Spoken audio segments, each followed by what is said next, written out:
Hi, this is Jeff Stern. My project for the Pulitzer Center is called Judgment Day, and it's about the ongoing campaign of airstrikes in Yemen and the humanitarian crisis that those airstrikes have in part led to.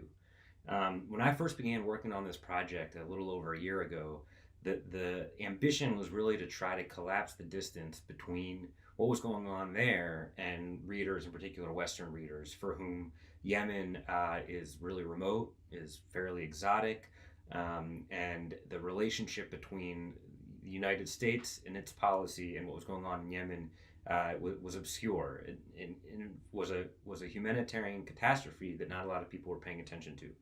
So I began by trying to figure out why that might be, and trying to design a story that could cut through those obstacles. And it became clear relatively quickly to me that the way I wanted to try to cut through all of those obstacles was to focus not on the grand scale of what was happening there, and not to try to give a survey of what was happening there. Some of my colleagues, Declan Walsh and Bobby Worth, had done a really extraordinary job of explaining a pretty complicated conflict. And so I didn't really need to do that. And what I wanted to do was less to explain to people what was happening and more to make them feel what it felt like to be there. So the way I began looking into how to tell this story was to focus not on all of the strikes and not on the grand scale of the humanitarian catastrophe, but actually on a single strike. Because I wanted to collapse the distance between readers and what was going on there, I wanted to make sure to pick a strike to focus on in which we actually did have documented proof that American weapons were used, so that it would be one where I could investigate the provenance of that weapon and show, really, without having to tell or argue, why this is something that's relevant to us, especially in America. Why this is something that we are contributing to. I also wanted to try to focus on a story that was where the victims were not just victims, but were people who had hopes and flaws and were three dimensional and were working towards something.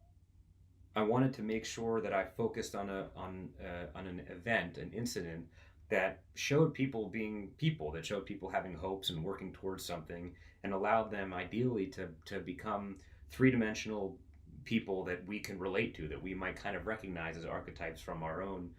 neighborhoods. Uh, and finally, although I wasn't seeking to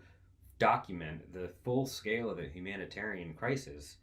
it was important to convey that this campaign of airstrikes, which is indiscriminately hit civilians, has also hit civilian infrastructure and has contributed, if not caused, the humanitarian crisis. So I spent a lot of time researching all the different reported strikes I could find and ended up focusing on one attack against a digging project the night that a water well had come online and they'd struck water. And by telling the story of the people there, of the doctors that were trying to save some of those people, my ambition was to try to convey not just what is happening in Yemen, but what it feels like on the ground and why it's something that we're connected to. Thank you to the Pulitzer Center for supporting this project, and thank you for your time and your interest.